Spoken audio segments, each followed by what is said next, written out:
Radio Domoni Inter. Excellences, Monsieur le Président, distingués chefs d'État et de gouvernement, Excellences, Monsieur le Secrétaire général, honorable assistance, Mesdames et Messieurs, permettez-moi tout d'abord d'adresser aux autorités américaines tous nos remerciements pour l'accueil toujours chaleureux et fraternel qu'elles nous réservent lors de ce grand rendez-vous annuel à New York aux Nations Unies.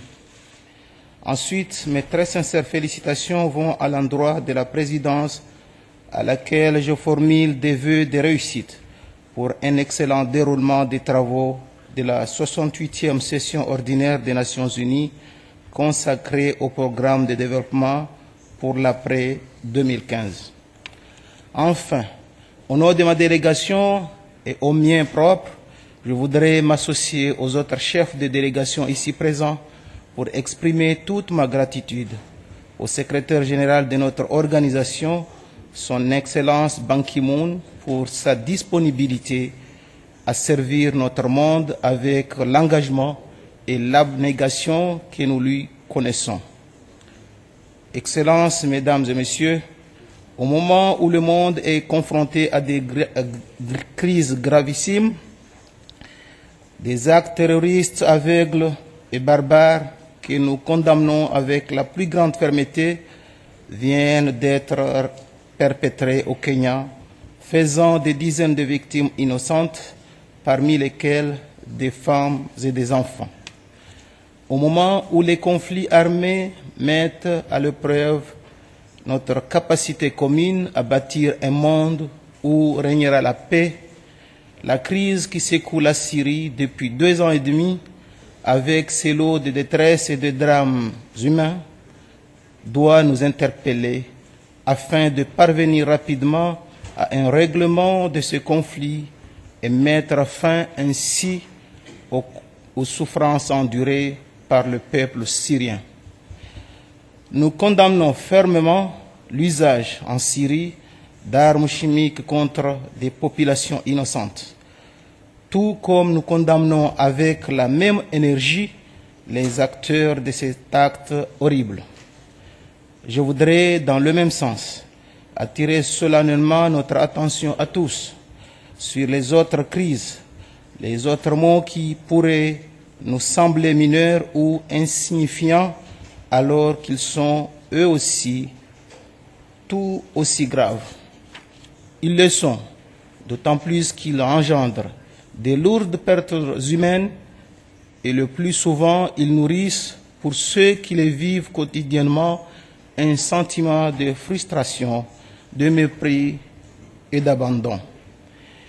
Et pourtant, ces autres mots, en réalité, n'ont aucune raison d'être, car c'est ensemble, dans ce haut lieu des Nations Unies, à l'unanimité que nos prédécesseurs, animés de l'esprit d'égalité, de peuple, de justice universelle, mais encore d'équité et d'humanisme, ont décidé, le cœur ouvert et l'esprit libre, de rendre l'humanité tout simplement harmonieuse pour le bien-être de l'homme. En effet, c'est notre organisation qui décida de la décolonisation de tous les territoires sous le joug colonial. Elle en a fixé les règles, elle a tracé le cheminement ainsi que l'accompagnement pour les peuples qui se seraient libérés. Je voudrais d'ailleurs, en passant, rendre un hommage appuyé aux membres permanents du Conseil de sécurité ainsi qu'à tous les États membres des Nations Unies de l'attitude responsable dont ils ont fait montre depuis la création de l'Organisation des Nations Unies à nos jours et en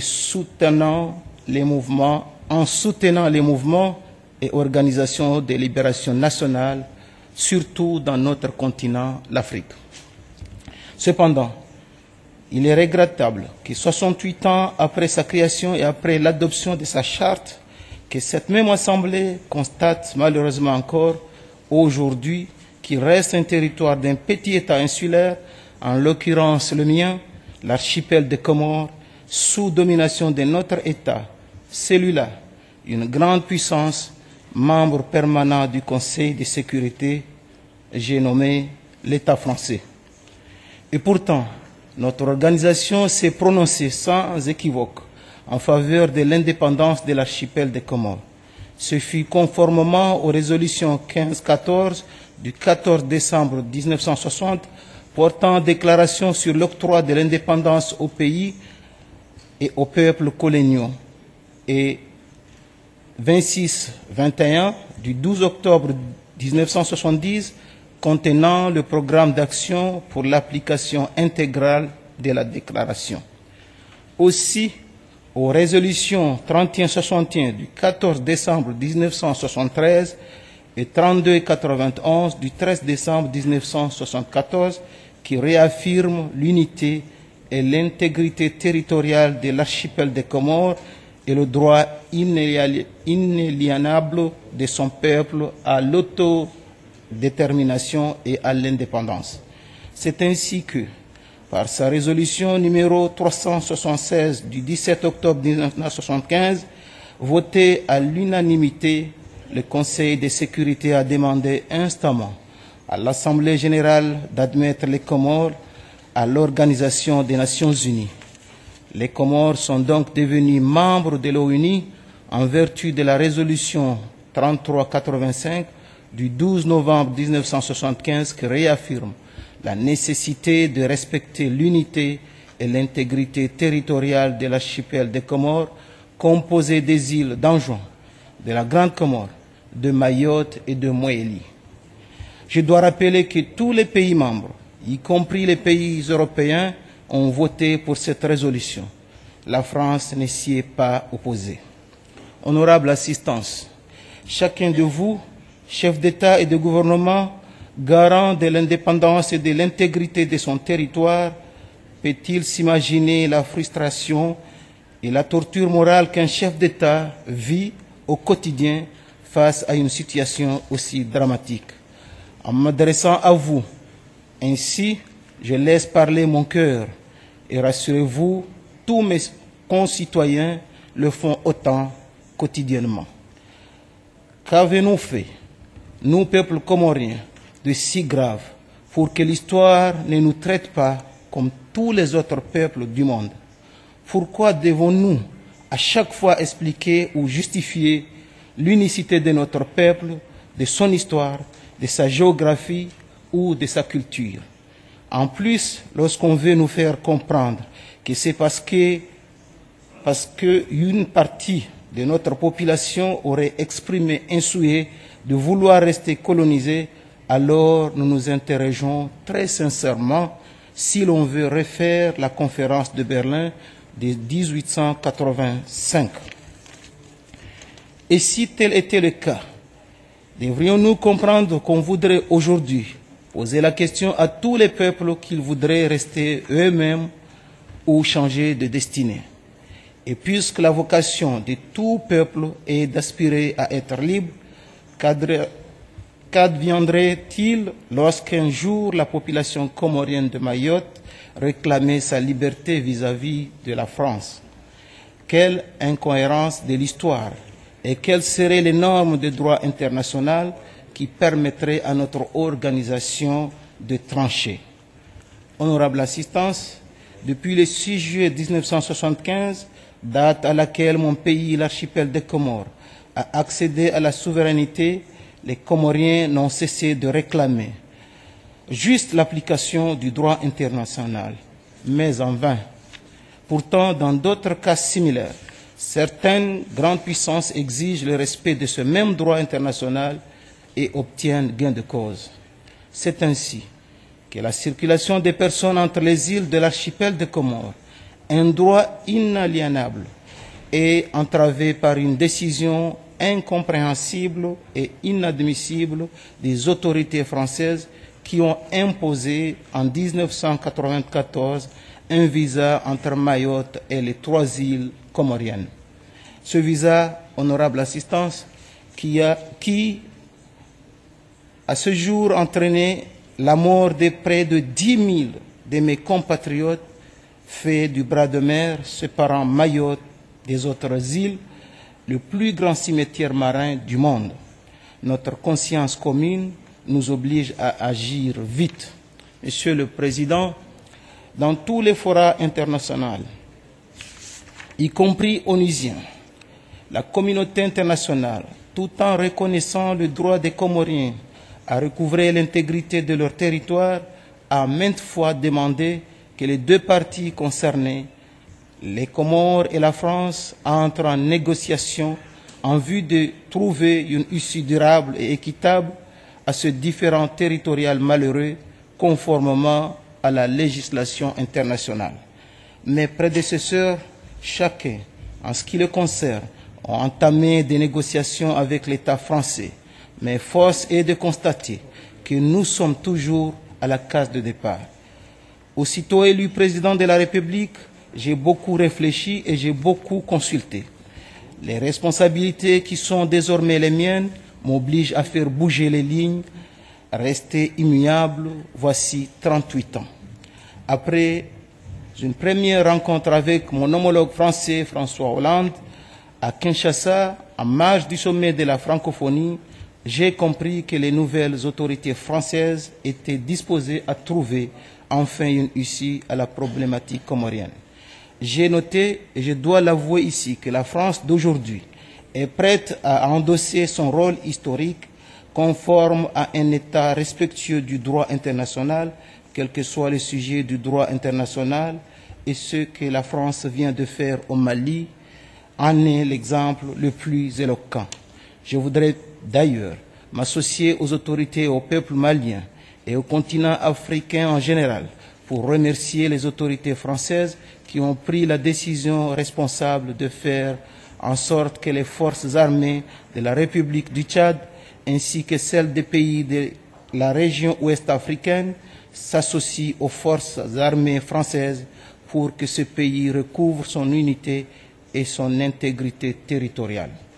Aussi, je saisis cette occasion pour saluer la présence parmi nous de son Excellence M. Ibrahim Boubacar Keïta, président de la République du Mali, et lui dire notre joie de partager avec le peuple frère de Mali cette fierté d'avoir recouvré l'intégrité de son territoire. C'est donc aussi pour le même idéal et l'espoir de voir mon pays recouvrer son intégrité territoriale que j'ai accueilli avec une très grande satisfaction l'invitation du président François Hollande d'effectuer une visite de travail en France afin d'entamer des négociations sérieuses pour donner une nouvelle impulsion à nos relations, notamment sur la question de l'île comorienne de Mayotte. À l'issue de cette visite, nous avons signé et publié une déclaration politique dite Déclaration de Paris. Mais avant de m'y rendre, Monsieur le Secrétaire général, j'ai consulté la présidence de la Commission de l'Union africaine pour me rassurer de la conformité de notre nouvelle démarche aux principes défendus par notre organisation continentale et solliciter son expertise.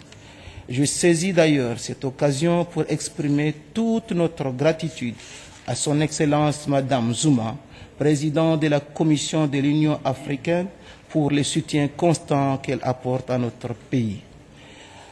En m'exprimant ainsi, j'ai voulu prendre toute la communauté internationale à témoin et solliciter auprès du secrétariat général de notre organisation son expertise, son appui ainsi que son soutien tout au long de ces négociations pour cette nouvelle dynamique à laquelle nous et la partie française sommes résolument engagés. Monsieur le secrétaire général, je voudrais informer l'Assemblée générale des Nations unies que désormais, la question de Mayotte figurera chaque année à notre ordre du jour et nous, autorités comoriennes, prenons l'engagement ici de rendre compte chaque année de l'évolution des dites négociations jusqu'au règlement définitif de la question de la souveraineté de mon pays. Durant ces négociations, mon pays demande aux Nations unies, comme aux autres organisations internationales auxquelles nous sommes affiliés, notamment l'Union africaine, l'Organisation internationale de la francophonie, la Ligue des États arabes, l'Organisation de la coopération islamique, le mouvement des non-alignés et la Commission de l'océan Indien de nous apporter tout leur soutien. Le Haut Conseil paritaire organe de suivi de la déclaration de Paris que j'ai citée, sera mis en place dans les prochaines semaines. Il débutera ses travaux dès cette année en se penchant sur le problème de la circulation des biens et des personnes pour stopper d'une manière irréversible les drames humains qui endeuillent quotidiennement toutes les familles comoriennes. Honorable assistance, jamais notre monde n'a été si proche de réaliser l'objectif pour lequel nous, dirigeants du monde, nous nous retrouvons dans ce temple des Nations Unies au moins une fois chaque année. Cet objectif, comme le stipule notre charte, est de maintenir la paix et la sécurité internationale. Aussi, m'est-il opportun, avant de clore mon propos, de saluer les efforts de la communauté internationale qui ont permis d'enregistrer des solides avancées, ouvrant ainsi la voie à la tenue prochaine d'élections présidentielles à Madagascar, ce grand pays frère. Monsieur le Président, Excellences, Mesdames et Messieurs, pour que le programme de développement pour l'après 2015, plantons le décor, thème de notre présente session, ne soit pas une nouvelle illusion, nous devons agir et vite pour mettre nos populations à l'abri de la peur et du besoin. Alors, osons combattre les injustices, osons bannir les conflits meurtriers, osons faire de la paix notre combat quotidien et notre seule raison d'être, pour que vive l'humanité dans la concorde. Je vous remercie.